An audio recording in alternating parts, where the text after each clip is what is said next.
৭৫-এর পর দেশের ইতিহাস মুছে ফেলার চেষ্টা হয়েছে। তাই কিভাবে দেশের স্বাধীনতা এসেছে তা মানুষের জানা উচিত। সকালে টুঙ্গিপাড়ায় গিমাডাঙ্গা প্রাথমিক বিদ্যালয়ে এক অনুষ্ঠানে শিক্ষার্থীদের উদ্দেশ্যে কথা বলেন প্রধানমন্ত্রী শেখ হাসিনা।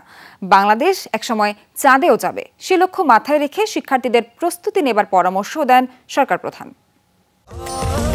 স্বাস্থ্যকর অল টাইম ফ্যামিলি কেক, সব সময় অল টাইম হেলদি লাইফ।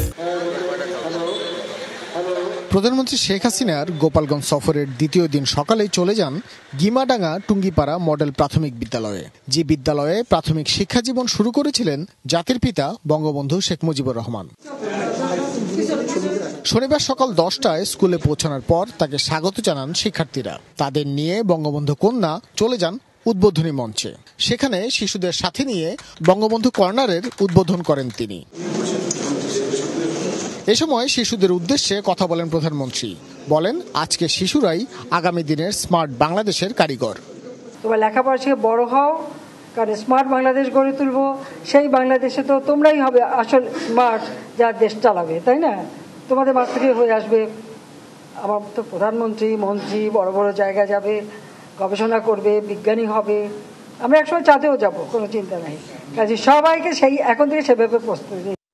প্রধানমন্ত্রী শেখ হাসিনা বলেন, বাংলাদেশের মানুষের দুর্ভাগ্য ৭৫-এর পর দেশের ইতিহাস মুছে ফেলার চেষ্টা করা হয়েছে।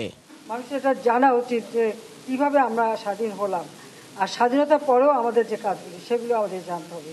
কারণ জাতির পিতা বঙ্গবন্ধু শেখ মুজিব ছোটবেলা থেকেই কিন্তু সাধারণ মানুষের জন্য কাজ করতেন, এবং ওনার একটা মানুষের প্রতি একটা আলাদা দরদ ছিল। যারা বিশেষ চাহিদা সম্পন্ন শিশু, তাদের একটা ছবি দিয়ে অ্যালবাম করা বা যে ইতিহাসকে তুলে ধরা ছবির মাধ্যমে, ছবিতে আসলে কথা বলে এবং ইতিহাস জানার সুযোগ ছোট শিশুরা সুযোগ পাচ্ছে, সেটা করার জন্য আমি সত্যি আন্তরিক ধন্যবাদ জানাচ্ছি।